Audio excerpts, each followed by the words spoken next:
चलो भाई 8.1 का आखिरी क्वेश्चन है ट्रू और फॉल्स के बारे में। अच्छा, ऐसे क्वेश्चनों को बच्चे जो हैं बड़े लाइटली ले लेते हैं, सोचते हैं अरे सर ट्रू और फॉल्स, अक्कड़ बक्कड़ लगा के ट्रू फॉल्स कर देते हैं। लेकिन इन क्वेश्चनों को भी बिल्कुल लाइटली नहीं लेना, क्योंकि अगर एग्जाम में आ गए तो भाई साहब नंबर हर किसी के मतलब बहुत इंपॉर्टेंट है यार। आपके एक तुक्के लगाने से नंबर कटता है तो बड़े दिक्कत वाली बात हो जाएगी। तो इन क्वेश्चनों को हम तभी सॉल्व कर पाएंगे, लगता जरूर है हमने टिक मार्क क्वेश्चन है तो आसान है, लेकिन उन टिक मार्क क्वेश्चनों में अगर देखी जाएगी तो बहुत ज्यादा डीपली नॉलेज होनी चाहिए आपको, क्योंकि आपको पता होगा ना कि ये सही है तभी तो सही लगाओगे, अदरवाइज तो कुछ भी लगाते रहो। तो इन्हें देख लेते हैं कैसे हम करेंगे। तो सबसे पहले देखो करना क्या है कि ये क्वेश्चन दे रखे हैं और इनमें 1 2 3 4 5 कुछ टाइप मतलब कि पार्ट्स बना रखे हैं, और इस 5 पार्टों में कुछ कुछ है ट्रू और फॉल्स में। और ट्रू फॉल्स कैसे पता चलेगा भाई, सही और गलत बताने हैं। तो पहला क्वेश्चन क्या है, the value of tan a is always less than 1। इसका मतलब है क्या हमेशा tan a की जो वैल्यू है, tan a है कोई, उसकी वैल्यू जो है 1 से कम होगी हमेशा। अब पहले तो इसे, अब ये कैसे पता चलेगा भाई हमेशा कम है, हमें तो नहीं पता 1 से कम है या ज्यादा है। इसे पता करने के लिए आप क्या करोगे, सबसे पहले एक राइट एंगल ट्राइंगल बनाएंगे भाई। अब मैं इसे यहां पर कुछ भी मान लेता हूँ, 90 बन गया, मान लेता हूं कुछ भी, ये मैं मान लेता हूं लंब है, ये आधार है और ये कर्ण होता है, हाइपोटेनियस, बेस और परपेंडिकुलर पी। ये तो जो tan होता है, tan की वैल्यू क्या होती है, फिर से मैं दोबारा से बात करूंगा भाई, लाल बटे कक्का ले लो या फिर आप पंडित बद्री प्रसाद हर हर बोले और सोना चांदी तोले, साइन कॉस tan। तो tan की वैल्यू निकालनी है, तो tan की वैल्यू लास्ट वाली लंब बटे आधार, परपेंडिकुलर बाय बेस। तो परपेंडिकुलर बाय बेस, अगर मैं बात करूं परपेंडिकुलर बाय बेस, इन दोनों में ये tan बनेगा भाई, कोई भी tan होगा तो ये बनेगा, ठीक है। tan में परपेंडिकुलर आएगा, बेस इंक्लूड आएगा। अब एक बात बताओ, क्या आप इनमें पता कर सकते हो कि हमेशा, देखो यहां पर परपेंडिकुलर है तो ये कहीं कंडीशन है कि परपेंडिकुलर बेस से छोटा होगा, क्योंकि एक की वैल्यू तो जब ही आ सकती है ना भाई, 1 से नीचे जब ही आ सकती है जब ऊपर वाला नंबर छोटा हो, नीचे वाला बड़ा हो, तभी 1 से नीचे आएगा। अगर जैसे ही ये ऊपर वाली वैल्यू बड़ी हो जाएगी और नीचे छोटी हो जाएगी तो 1 से बड़ा आंसर आएगा, है कि नहीं भाई। अगर मान लो मैं कोई भी ले लेता हूं, मान लो 5 ले लिया ऊपर, अगर ये बड़ी वैल्यू है और नीचे 4 ले लेता हूं, तब हमेशा 1 से बड़ी वैल्यू आएगी भाई। 4 से एक बार टेबल पढ़ूंगा तो 4 एकम 4 तो आएगा ही आएगा, उसके बाद भले ही कुछ आए तो 1 से बड़ा हो जाएगा। क्या ऐसा कहीं है कि लंब हमेशा छोटा होगा, ऐसा तो नहीं है भाई। इन दोनों में तो कोई भी बड़ा कोई भी छोटा हो सकता है, अगर कोई भी बड़ा छोटा हो सकता है तो इसका मतलब 1 से बड़ी वैल्यू भी पॉसिबल है। तो इसका मतलब ये क्या हो जाएगा, ये हो जाएगा रॉन्ग, फॉल्स हो जाएगा, या हो जाएगा गलत, ठीक है। क्योंकि ऐसा नहीं है कि 1 से छोटी हो, क्योंकि लंब जहां पर बड़ा हो जाएगा आधार से तो वहां पर वैल्यू 1 से बड़ी हो जाएगी, तो ये वाला हो जाएगा गलत, ठीक है।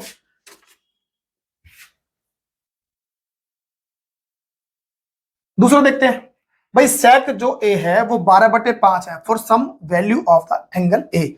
अब एंगल ए के बाद फिर मैं बोलता हूं भाई एक राइट एंगल ट्राइंगल बनाओ और उसमें एंगल ए की बात हो रही तो हम इसे एंगल ए रख देते हैं, यहां मान लेता हूं बी है 90 पे और यहां सी मान लेते हैं। सेक की बात हो रही है तो सेक का मतलब क्या होता है भाई, फिर से दोबारा से, पंडित बद्री प्रसाद हर हर बोले और सोना चांदी तोले। तो यहां पर क्या है भाई, ये सेक क्या होता है, इनको उल्टा कर देंगे तो कॉस का उल्टा होता है सेक, तो इसका मतलब हाइपोटेनियस और पी, ये चीज,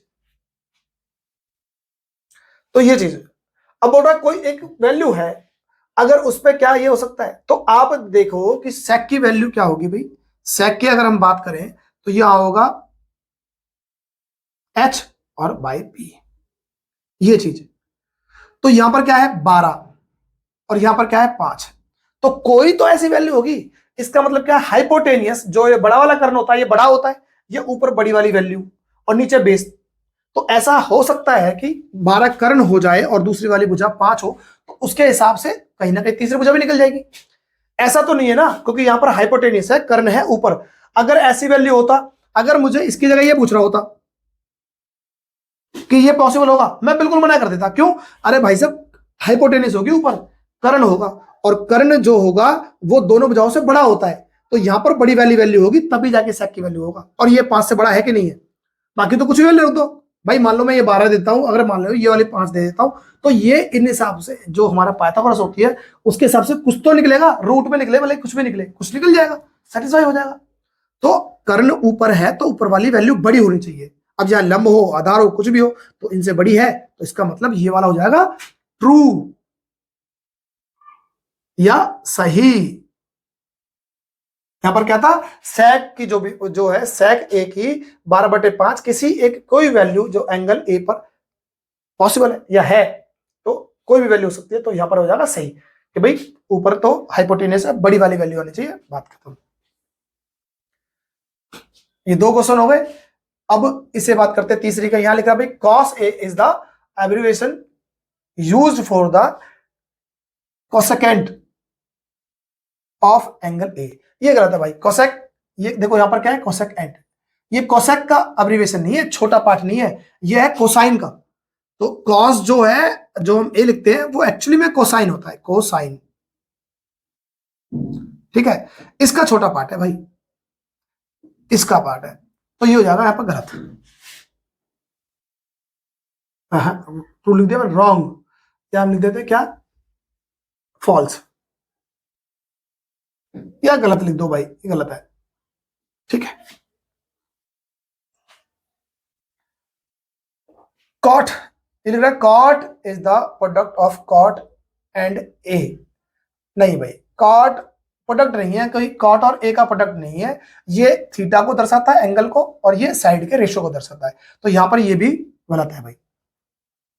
साइन थीटा, यहां पर ये लिख रखा है भाई for the some value of angle, theta के बारे में, कोई थीटा है उसकी वैल्यू पर बोल रहा है भाई, ये थीटा मान लेता हूं, कोई ऐसा है साइन थीटा किसी भी एंगल पर, क्या ये वैल्यू पॉसिबल है?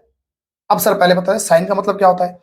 सर साइन का मतलब ये वाला परपेंडिकुलर बाय हाइपोटेनियस, या लंब बटे, ये क्या होता है, लंब बटे कर्ण, तो हाइपो यहां होगा भाई क्या, परपेंडिकुलर बाय हाइपोटेनियस। अब मुझे बताओ ये परपेंडिकुलर बड़ा होगा या हाइपोटेनियस बड़ा होगा, तो आपका आंसर होना चाहिए सर समकोण त्रिभुज में कुछ भी हो जाए पर हाइपोटेनियस इन दोनों साइडों से तो बड़ा होता है, हमेशा हमेशा बड़ा होगा भाई, हमेशा। तो इसका मतलब क्या ऐसा हो सकता है जब नीचे हाइपोटेनियस आना था तो हाइपोटेनियस क्या लंब से छोटा हो सकता है किसी केस में? नहीं होगा। जब नहीं होगा तो इसका मतलब ये गलत हो जाएगा, इसका मतलब यहां पर भी ये गलत हो जाएगा। बात समझ में आ गई? तो आप ट्रू और फॉल्स के क्वेश्चनों को भी इतना लाइटली मत लो, अगर आपको नॉलेज, आपकी चेक करने का तरीका है कि आपको नॉलेज होगी तभी जाके आप आंसर दे पाओगे, ठीक है। तो आज की इस वीडियो से आपके जो 8.1 की एक्सरसाइज है ट्रिग्नोमेट्री की वो हो गई खत्म। अब नई वीडियो में मिलेंगे जहां पर हम आपका 8.2 शुरू करेंगे, ठीक है। चलो।